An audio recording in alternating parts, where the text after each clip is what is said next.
हम लोग जो है स्ट्रेट लाइन पढ़ रहे थे। स्ट्रेट लाइन में हम लोग जितने भी बेसिक इक्वेशन होता है स्ट्रेट लाइन का वो सब जो है सीख लिए थे।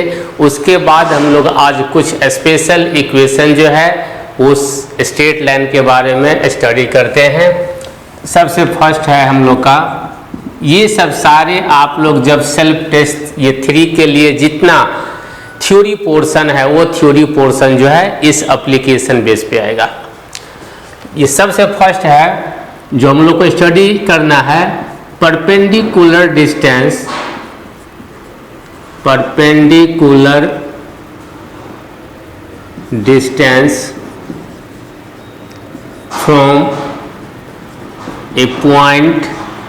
मान लो कि कोई पॉइंट दिया हुआ है x1, y1 to the line, और ये लाइन दिया हुआ है ax plus by plus c equal to 0। तो कहता है अगर एक पॉइंट है कोई, ये देखो मान लो कि ये पॉइंट है, ये पॉइंट a है और ये x1 है y1 है, और यह एक लाइन है, यह हो गया AB और ये है CD। यहाँ पर क्या है, ये परपेंडिकुलर है। इस CD लाइन का जो इक्वेशन है ये दिया हुआ है ax plus by plus c equal to 0। तो ये जो डिस्टेंस होगा AB, यहाँ पर AB A से लेकर के B तक, ये AB जो होगा ये equal to D for distance लेते हैं D, यही कहलाएगा परपेंडिकुलर डिस्टेंस। इसको शॉर्ट में perpendicular distance from a point to the line ax plus by plus c equal to 0। यही d कितना होगा ये हम लोग को निकालना है। तो जैसे हम लोग 3D में स्टडी किए थे परपेंडिकुलर डिस्टेंस सेम है, तो ये d इक्वल टू ये होता है। अब देखो ये जो लाइन है, जो भी लाइन दिया हुआ रहेगा उस लाइन में इस x के जगह पर x1, y के जगह पर y1 जो है पुट कर दो। ये magnitude of ax1 plus by1 plus c, magnitude इसीलिए लेते हैं क्योंकि डिस्टेंस हमेशा पॉजिटिव होता है, डिवाइडेड बाय ये होता है root under a square plus b square. तो ये होता है perpendicular distance from a point A, चाहे A के बदले में P Q R जो लेना है तुम ले सकते हो, to a line ax plus by plus c। जैसे एग्जाम्पल एक देखते हैं, एग्जाम्पल है एक कि यह एक पॉइंट A है, ये दिया हुआ है 2,3 और यह एक लाइन दिया हुआ है 2x plus 3y minus 8 equal to 0। तो कहता है कि अगर A पॉइंट से अगर इस लाइन, ये मान लो CD लाइन है और यहाँ पर एक परपेंडिकुलर डिस्टेंस डाला गया ये B है, तो ये AB का डिस्टेंस कितना होगा, AB को हम लोग D इंडिकेशन किए हैं। तो D इक्वल टू क्या होगा, डायरेक्ट इस फॉर्मूला में देखो मैग्नीट्यूड ऑफ यहाँ पर ax प्लस by और ये माइनस c लिखा हुआ है, तो c का वैल्यू -8 है। इसमें ये हो गया मेरा x1 और ये हो गया y1। ये वैल्यू को पुट करो, पुट करने के बाद जो वैल्यू आएगा देखो, तो 2 इंटू x1 के बदले 2 प्लस 3 इंटू y1 के बदले 3 -8 डिवाइडेड बाय रूट अंडर 2 का स्क्वायर 4 और 3 का स्क्वायर 9 इक्वल टू कितना हो गया, देखो ये हो गया mod 4 plus 9 minus 8 divided by root 13 equal to कितना हो गया, ये 4 और 9 हो गया 13, 13 माइनस 8 ये हो गया 5, तो 5 डिवाइडेड बाय रूट 13 मॉड से बाहर निकाल दी, ये हो गया परपेंडिकुलर डिस्टेंस। तो जब भी परपेंडिकुलर डिस्टेंस आप लोग को निकालने के लिए कहा जाएगा तो हम लोग जो है इस फार्मूला का जो है यूज करते हैं। ये हो गया बेसिक फार्मूला। अब इसके बाद हम लोग, ये तो था परपेंडिकुलर डिस्टेंस।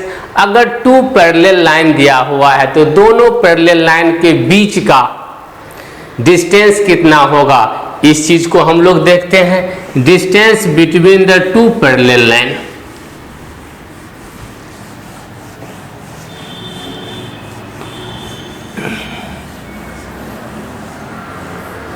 यहाँ पे लिखो डिस्टेंस बिटवीन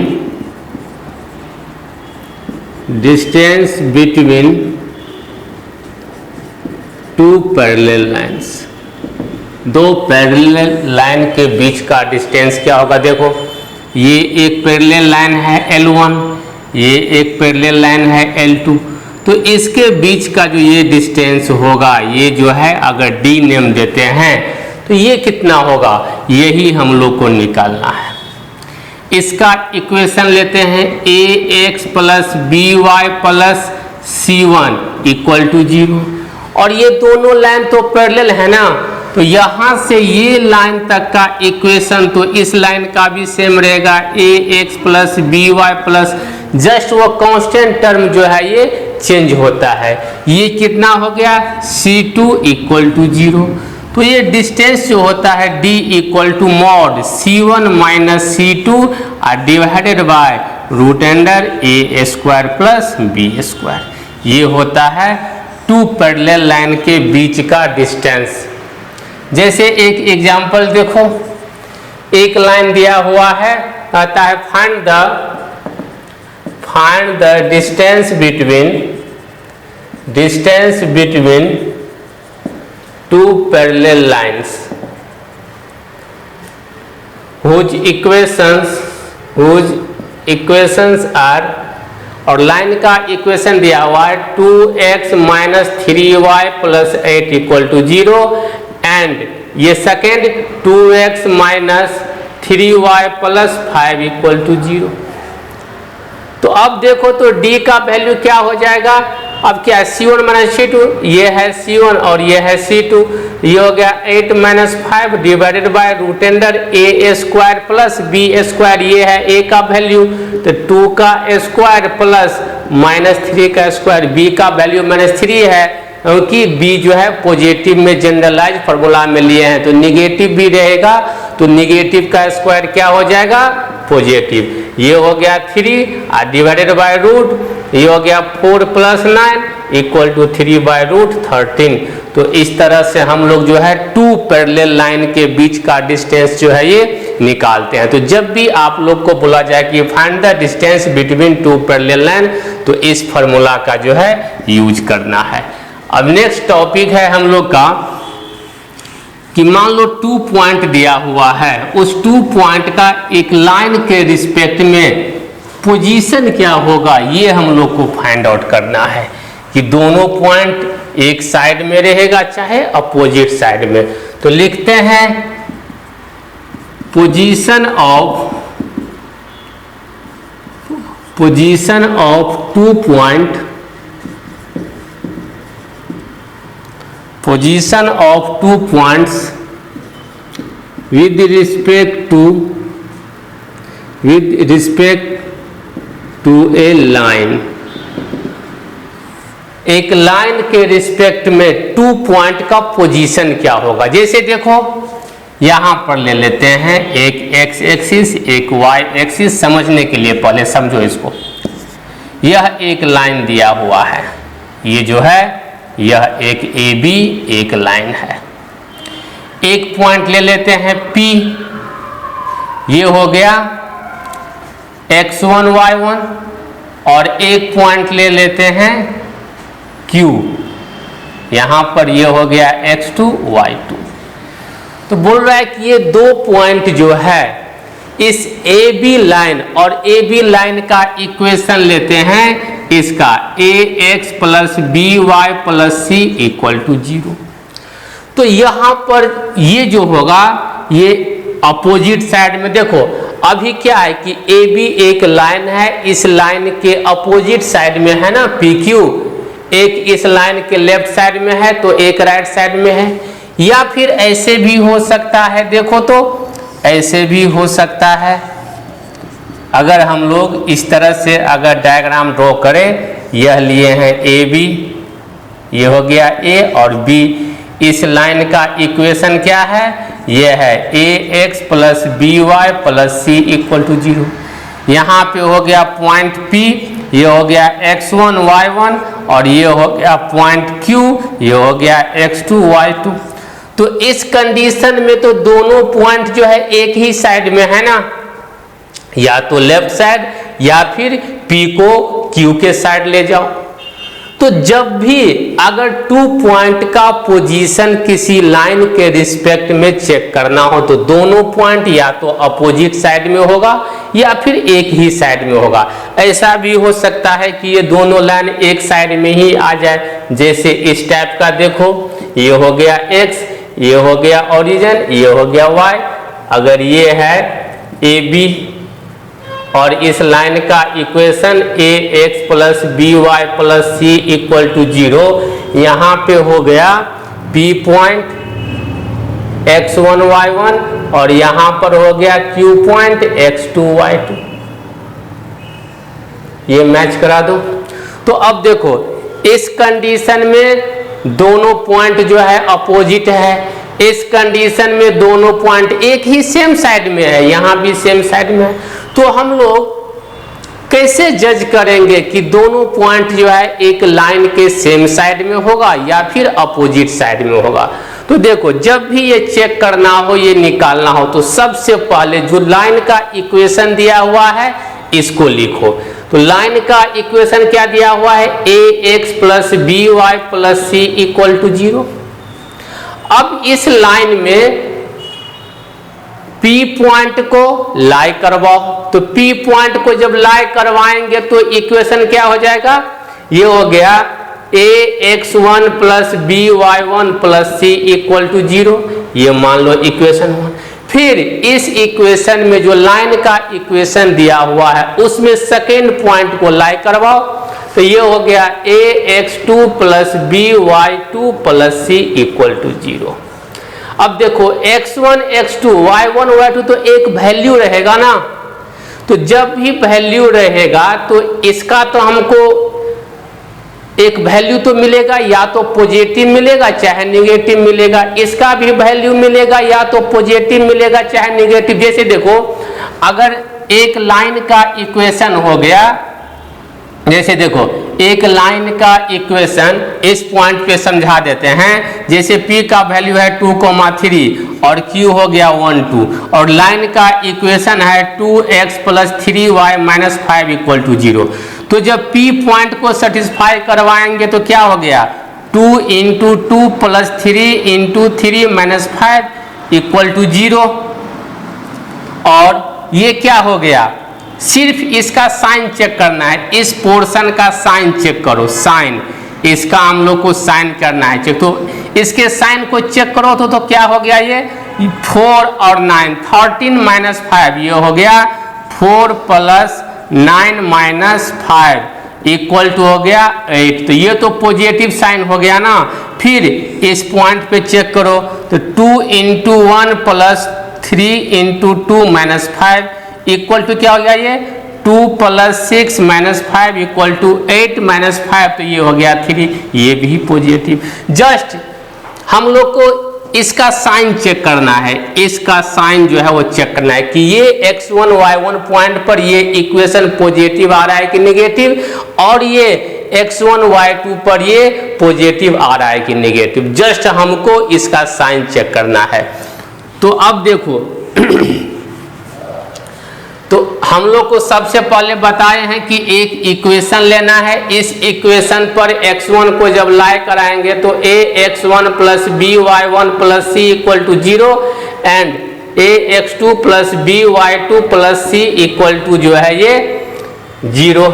इसको मान लिए है 1। इसको हम लोग को जस्ट इस साइड लेफ्ट साइड वाले को साइन चेक करना है, इस साइड वाले का साइन चेक करना है। अब साइन से कैसे डिसाइड होगा? देखो फर्स्ट यहां पे लिख देते हैं, if sign of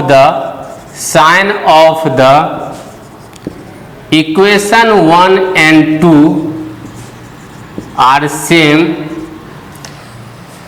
then both the points P and Q are on the same side, sides of the line।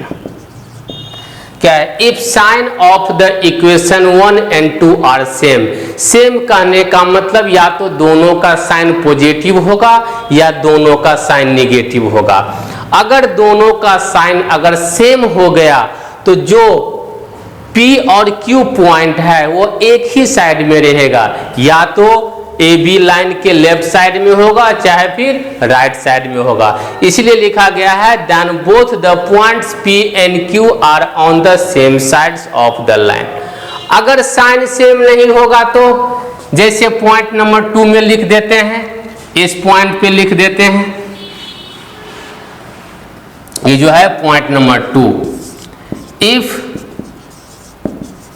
Sign of the equation 1 and 2 are not same या फिर opposite, then the points P and Q are opposite sides of the line। अगर दोनों का sign अगर same नहीं है तो हम लोग क्या बोलेंगे कि ये दोनों पॉइंट जो होगा P and Q, जैसे देखो अल्टरनेट साइन, तो ये इस इक्वेशन में पॉइंट को रख करके चेक करना है। तो हम लोग को जस्ट ये क्वेश्चन में रहेगा कि चेक कीजिए कि ये पॉइंट जो है वो सेम साइड में होगा। जो सेल्फ टेस्ट जो 3 का जितना क्वेश्चन है मैक्सिमम इस टॉपिक पर जो है वो सोल्व होगा। आज हम लोग जो टॉपिक जो है पढ़ रहे हैं, तो हम लोग सिर्फ ये 2 कंडीशन को यूज करेंगे। जब दोनों का साइन अगर सेम हो जाएगा तो बोलेंगे हम लोग कि वो सेम साइड में होगा। अगर दोनों का साइड ये साइन जो है अगर अपोजिट साइड में होगा तो हम लोग क्या बोलेंगे कि वो दोनों जो है अपोजिट साइड में है। तो ये हो गया कि 2 पॉइंट का एक लाइन के रिस्पेक्ट में इमेज जो है ये पोजीशन क्या होगा। पोजीशन कहने का सेंस है कि दोनों एक ही साइड में होगा या फिर अपोजिट साइड में। नेक्स्ट हम लोग का टॉपिक है image of a point with respect to a line. एक लाइन के रिस्पेक्ट में एक पॉइंट का इमेज कहाँ बनेगा। अगर इमेज बनेगा तो उसका कोऑर्डिनेट क्या होगा, ये हम लोग 3D में ऑलरेडी पढ़ चुके हैं। हम लोग पढ़ते हैं इसमें image of a point with respect to a line ax plus by plus c equal to 0। मान लो कि ये पॉइंट दिया हुआ है, ये पॉइंट जो है a ले लेते हैं, इसका x1 और y1, और एक लाइन ले लेते हैं, ये लाइन जो है ये हो गया, ये लाइन जो है C और D है, और इस लाइन का इक्वेशन क्या दिया हुआ है ax plus by plus c equal to 0। तो अब कहता है इस पॉइंट का इमेज जो बनेगा तो इमेज ये इस लाइन से जितना एबव है उतना ही बिलो भी होगा। इसको मान लेते हैं एक पॉइंट E, ऐसे लिखो यहाँ पे E। अब इसका कोऑर्डिनेट देखो तो ये हो गया F, ये कोऑर्डिनेट x2 और y2। यही पॉइंट जो है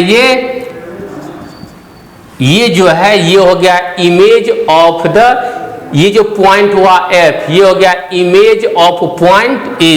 ये जो हो गया ये हो गया इमेज ऑफ पॉइंट A। मतलब ये जो F पॉइंट है और F पॉइंट का जो कोऑर्डिनेट है x2 और y2, यह A पॉइंट के कोऑर्डिनेट जो है x1 और y1 का यह इमेज है with respect to this line. तो यह x2 और y2 कैसे निकालेंगे, आपको ये कहेगा find the image of the given point दिया रहेगा with respect to the given line, ये लाइन दिया रहेगा। और ये पॉइंट क्या कहलाएगा, ये 3D में पढ़े थे, foot of perpendicular, foot of perpendicular. तो इसका भी कोऑर्डिनेट अगर निकालना हो तो कैसे निकालते हैं, दोनों चीज जो है देख लेते हैं हम लोग। जो फार्मूला हम लोग 3D में यूज किए थे डायरेक्ट उस फार्मूला को ही यूज करेंगे। ये हो जाएगा x2 minus x1 by a, ये वाले value equal to y2 minus y1 by b equal to -2 ax1 plus by1 plus c divided by a square plus b square. यहां से अब देखो ये पूरे वैल्यू इक्वल टू दिस, यह तो लाइन का इक्वेशन है, इजी वे से हम लोग को मिल जाएगा x1 पर वैल्यू, यह तो एक वैल्यू देगा और यहां से हम लोग क्या जो है वो करते हैं x2 का वैल्यू निकाल लेते हैं। तो जो x2 होगा यहां से और y2 होगा, यही हम लोग का हो जाएगा रिफ्लेक्शन ऑफ पॉइंट ए बोलो चाहे फिर इमेज ऑफ पॉइंट ए बोलो। अगर फुट ऑफ परपेंडिकुलर निकालना हो तो कैसे निकालेंगे, इसका कोऑर्डिनेट मान लेते हैं x, y। तो जो x, y का वैल्यू होगा वही हो जाएगा फुट ऑफ परपेंडिकुलर। ये सेकेंड में निकाल लेते हैं फुट ऑफ परपेंडिकुलर, मीन्स जो E पॉइंट है यह x और y, ये कितना होगा और ये कितना होगा। तो हम लोग सेम अब जब x2 y2 लिए थे तो x2 माइनस x1 किए थे, जब ये लेंगे तो simple x minus x1 by a equal to y minus y1 by b equal to, यहाँ पे डबल टाइम्स नहीं क्योंकि जब भी ये मिरर इमेज में निकलता है तो ये मिड पॉइंट होता है। ये हो गया minus ax1 plus by1 plus c divided by a square plus b square. यह भी एक फिक्स वैल्यू है, यहाँ से आप x का वैल्यू निकाल लीजिए, उसके बाद y का वैल्यू निकाल लीजिए और कोऑर्डिनेट में लिख दीजिए। जो ये वैल्यू होगा वही इसका फुट ऑफ परपेंडिकुलर होगा। इस पर एक एग्जाम्पल जो है हम लोग जो है सोल्व करते हैं। देखो एक एग्जाम्पल लेते हैं, find the image of a point A दिया हुआ है 2,1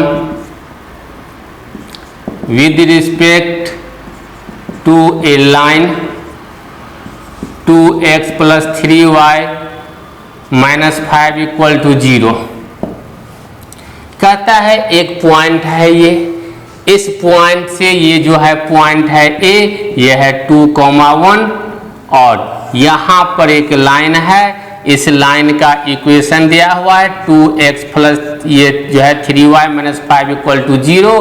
तो कहता है इसका जो यहाँ पर इमेज बनेगा ये x2 और y2 ये कितना होगा। जस्ट अभी क्वेश्चन में इमेज पूछा है तो डायरेक्ट लिखेंगे ये फॉर्मूला x2 माइनस x1, ये काम करेगा x1 का, ये काम करेगा y1 का। 2 और डिवाइडेड बाय क्या है फॉर्मूला में a, ये हो गया a, ये हो गया b, ये हो गया c, ये हो गया 2 इक्वल टू फिर y2 माइनस y1 1 और divided by b 3 equal to -2 into, अब देखो ax1, ये जो इक्वेशन है तो 2 इंटू x1 के बदले में ये 2 हो जाएगा इंटू 2 फिर प्लस b y1 माइनस 5 और डिवाइडेड बाय हो गया a square plus b square, तो 2 का स्क्वायर 4 प्लस 3 का स्क्वायर 9। और तो अब देखो ये पूरे वैल्यू इक्वल टू ये पूरे वैल्यू का, ये पूरे वैल्यू इक्वल टू ये पूरे वैल्यू का। अब जो है आप इसको सेपरेट करके सोल्व कर दीजिए तो कितना हो गया। अब देखो x2 minus 2 by 2 equal to -2, ये हो गया 4 प्लस 3 माइनस 5 और डिवाइडेड बाई ये हो गया 13 और x2 minus 2 divided by 2 equal to, इसको सोल्व कर लो -2 ये कितना हो गया 7 माइनस 2 तो हो गया 2 into 2 divided by 13 equal to -4 by 13 और x2 minus 2 equal to cross multiplication -8 by 13। अब इसके बाद यहाँ पे सोल्व कर देते हैं, इस 2 को राइट साइड लेकर के जाओ तो पॉजिटिव हो गया, तो x2 इक्वल टू 2 माइनस 8/13, पहले पॉजिटिव वाले को लिख लिए हैं, और x2 इक्वल टू हो गया 26 माइनस 8/13। अब इसको सोल्व कर दो, ये हो गया 18/13, ये हो गया x2 का वैल्यू 18/13। इसी तरह हम लोग जो है y2 को निकाल लेंगे। अगर y2 को निकालना होगा तो कितना होगा, ये हो गया y2 minus y1 means 1/3 equal to, direct इसका वैल्यू कितना हुआ है, ये तो हुआ है जब सोल्व करोगे -4/13 और y2 माइनस 1 इक्वल टू -12/13 और y2 इक्वल टू 1 माइनस 12/13। अब कितना हो गया, 13 माइनस 12/13 इक्वल टू 1/13। तो x2 का वैल्यू हो गया 18/13 और y2 का वैल्यू 1/13। तो ये हो गया आपका image of the point A 2,1। अगर फुट ऑफ परपेंडिकुलर मांगा होता है ये वाले पॉइंट तो सभी सेम रहेगा, जस्ट यहाँ पे जो xy लिए थे xy होता और यहाँ पर -2 नहीं, सिर्फ जो है ये 2 होता, ये सॉरी ये निगेटिव होता, -2 नहीं होता, सिर्फ ये -1 होता। तो इस तरह से हम लोग जो है कोई भी पॉइंट का किसी लाइन के रिस्पेक्ट में इमेज निकाल सकते हैं, उसका फुट ऑफ परपेंडिकुलर निकाल सकते हैं। अब इसके बाद हम लोग का जो नेक्स्ट टॉपिक है वो है हम लोग का एरिया ऑफ द पैरेललोग्राम। अब देखो एरिया ऑफ पैरेललोग्राम नेक्स्ट हम लोग का एरिया ऑफ पैरेललोग्राम। अब देखो हम लोग वेक्टर में भी पढ़ चुके हैं जब क्रॉस प्रोडक्ट पढ़ रहे थे, और यहाँ पे लाइन के टर्म में, तो इसको हम लोग 2 टाइप से निकालते हैं। मान लेते हैं कि ये जो है ये हो गया पैरेललोग्राम, ये हो गया A, ये हो गया B, ये हो गया C, ये हो गया D। तो अब देखो यह AB लाइन ये तो CD लाइन चाहे DC लाइन के पैरेलल है, उसके बाद फिर BC लाइन जो है यह AD लाइन के पैरेलल है। तो हमेशा 2 पैरेलल लाइन का इक्वेशन लिखो। इसको लिख लेते हैं पहले, ये हम लेते हैं a1x plus b1y plus c1 equal to 0। और यहाँ पर क्या हो जाएगा, ये दोनों पॉइंट तो सेम हो गया ना, तो जब ये लाइन अगर इसके पैरेलल है तो इसके पैरेलल लाइन का इक्वेशन क्या हो गया, ये हो गया a1x प्लस b1y प्लस, अब c1 के बदले में चेंज हो जाएगा, ये मान लेते हैं d1 इक्वल टू 0। अब अनदर इक्वेशन इसका ले लेते हैं, यह है a2 मान लेते हैं इसको, a2x plus b2y plus c2 equal to 0। अब AD लाइन के पैरेलल है BC, तो BC का इक्वेशन क्या होगा, इस पोर्शन तक तो सेम रहेगा, ये हो गया a2x plus b2y plus d2 equal to 0। तो हम लोग को area of the parallelogram is ये इक्वल टू हो जाएगा मॉड ऑफ द, अब देखो ये दोनों लाइन तो पैरेलल है, तो ये हो गया C1 माइनस D1 का डिफरेंस इनटू उसके बाद C2 माइनस D2 का डिफरेंस, उसके बाद मैग्नीट्यूड है ये, क्योंकि एरिया हमेशा पॉजिटिव होता है। अब देखो a1 b1 और a2 b2, तो a1 का मल्टीप्लिकेशन ये क्रॉस में करो कांस्टेंट का, a1 का b2 के साथ, तो a1 b2 और माइनस b1 a2, ये हो गया b1 a2, ये हो गया area of the ABCD parallelogram shape. अगर इस टाइप का इक्वेशन दिया हुआ है तो कैसे निकालेंगे, देखो तो अगर मान लो कि यहाँ पे A दिया हुआ है, B दिया हुआ है, C और D, अगर इसका equation y equal to mx plus c1 दिया हुआ है, अब देखो, अगर इस टाइप का इक्वेशन दिया है, ये है स्लोप इंटरसेप्ट फॉर्म में, और ये जो इक्वेशन है लाइन का, ये दिया हुआ है general equation of A line. तो जब general equation of A line दिया हुआ है, इसमें देखो ये लाइन जो है इसके पैरेलल है, ये लाइन जो है इसके पैरेलल है, तो पैरेलल लाइन का जब इक्वेशन लिखा गया था बताए थे, यहाँ से ये दोनों सेम रहेगा और इसमें ये दोनों जो है ये सेम रहेगा। अब इक्वेशन आपको जनरल इक्वेशन में नहीं दिया रहेगा लाइन का, जस्ट एक स्लोप इंटरसेप्ट फॉर्म में, y equal to m x plus C1, y equal to m x plus D1, ये जो है इसके पैरेलल में है और ये लाइन इसके पैरेलल में है। यहाँ पे ये AB और CD लाइन का स्लोप m है और AD और BC लाइन का स्लोप जो है n है। इस इक्वेशन में जो एरिया ऑफ द पैरेललोग्राम हो जाएगा, ये हो गया मैग्नीट्यूड ऑफ, ये हो गया C1 minus D1 into C2 minus D2 divided by m minus n। तो ये हो गया स्लोप इंटरसेप्ट फॉर्म में। जस्ट सारे इक्वेशन का क्वेश्चन डायरेक्ट फॉर्म में दिया रहेगा। अब इसमें हम लोग को लास्ट टॉपिक जो है ये पढ़ना है एंगल बाइसेक्टर। अगर दो लाइन है, दोनों लाइन के बीच में अगर कोई थर्ड लाइन पास कर रहा है और उसके एंगल को बाइसेक्ट कर रहा है, तो उस लाइन का जो है इक्वेशन क्या होगा, उसी को हम लोग बोलते हैं इक्वेशन ऑफ एंगल बाइसेक्टर। यहाँ पे इक्वेशन ऑफ एंगल बाइसेक्टर, जैसे देखो मान लो कि ये एक लाइन है, ये हो गया L1, ये एक लाइन है, ये हो गया L2, ये दोनों के बीच में अगर एंगल अल्फा है, एक थर्ड लाइन जो है इसके थ्रू पास कर रहा है L3, तो इस एंगल को तो बाइसेक्ट कर दिया ना, इसको डिवाइड कर दिया दो पार्ट में।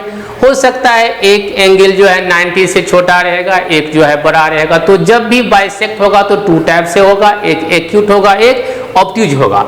तो सबसे पहले हम लोग इस थर्ड लाइन का इक्वेशन निकाल लेते हैं, उसके बाद एक्यूट का निकालेंगे, फिर ऑब्ट्यूज का निकालेंगे। हो सकता है इस टाइप का डायग्राम भी हो सकता है इस टाइप का भी डायग्राम रहे।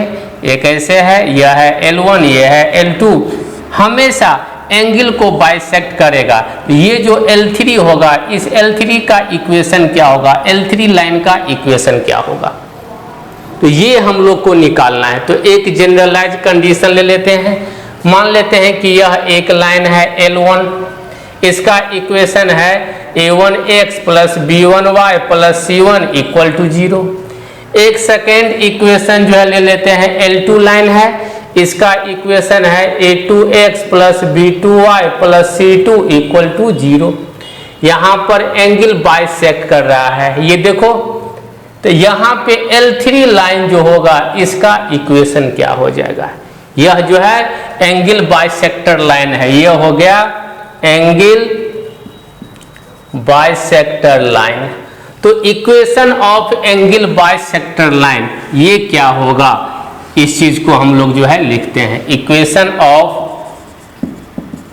Angle bisector line. अब देखो ये लाइन अपवर्ड भी जा सकता है, डाउनवर्ड भी, दो साइन होगा, एक पॉजिटिव होगा एक नेगेटिव होगा। जरूरी नहीं है कि हमेशा जिस डायरेक्शन में L1 L2 रहेगा तो L3 भी होगा। तो ये होता है a1x plus b1y plus c1 divided by root under a1 square plus b1 square equal to plus minus, यहाँ पर a2x plus b2y plus c2 divided by root under a2 square plus b2 square. एक बार positive sign जो है लेकर के चलना है, एक बार नेगेटिव साइन। अब पॉजिटिव कब लेना है, नेगेटिव कब लेना है, एक्यूट कब होगा, ऑब्ट्यूज कब होगा, देखो उसके लिए कंडीशन। अब इसके बाद आते हैं केस 1। अगर सिर्फ एंगल बाइसेक्टर पूछेगा तो ये इक्वेशन। अगर आपसे पूछ दे कि find out the acute angle bisector, obtuse angle bisector, तो एक्यूट में पॉजिटिव कब लेना है, नेगेटिव कब लेना है, किस में क्या लेना है, इसको हम लोग जो है चेक करते हैं। If a1 a2 plus b1 b2, अगर इस कांस्टेंट का वैल्यू अगर 0 से बड़ा हो जाए तो उस कंडीशन में हम लोग जो लिखेंगे equation of obtuse angle bisector is, उस कंडीशन में अगर यह a1 a2 plus b1 b2 का वैल्यू 0 से बड़ा होगा तो जो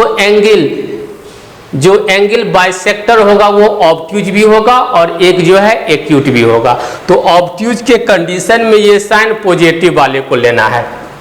ये क्या हो जाएगा, ये हो गया a1x plus b1y plus c1 divided by root under a1 square plus b1 square equal to positive sign, ये हो गया a2x plus b2y plus c2 divided bye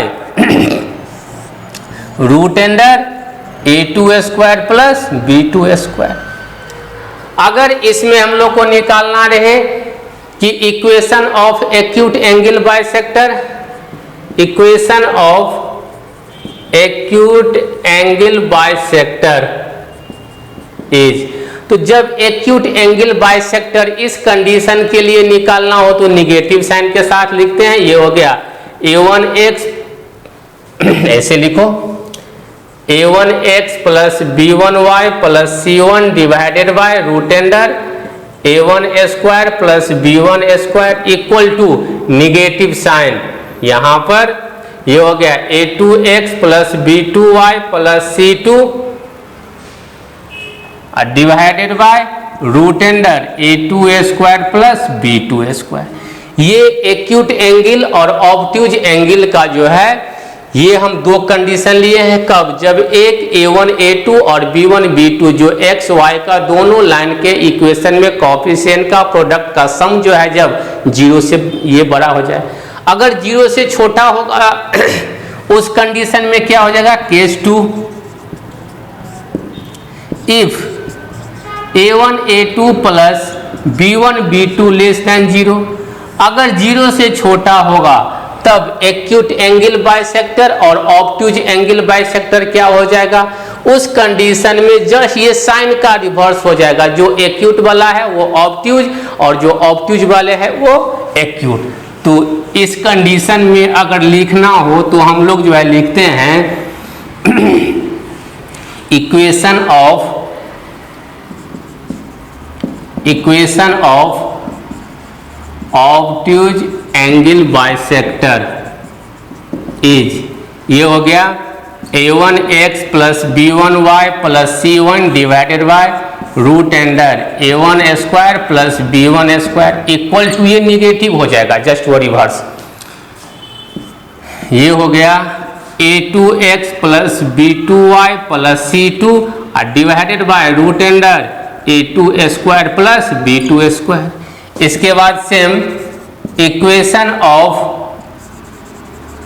acute angle bisector, ये क्या हो जाएगा, जस्ट ये जो है वो रिवर्स साइन। इसमें क्या था, जब बड़ा था तो जब 0 से बड़ा था तो ये निगेटिव है, अब जब 0 से छोटा है तो वो पॉजिटिव हो जाएगा। ये हो गया a1x plus b1y plus c1 divided by root under a1 square plus b1 square equal to, ये हो गया positive a2x plus b2y plus c2 divided by root under a2 square plus b2 square. तो ये इतना सारे था angle bisector का। इतना ही थ्योरी से जितने भी सेल्फ टेस्ट 3 है इसका सारे क्वेश्चन बन जाएगा और इतना ही आप लोग के सिलेबस में है। इसके अलावा जैसे सेल्फ टेस्ट 4 है 5 है उसका थ्योरी जो भी है ये बहुत पहले रिमूव कर दिया गया है, वो सब नहीं है। यही सिर्फ इतना ही आप लोग को स्ट्रेट लाइन के थ्योरी में पढ़ना है।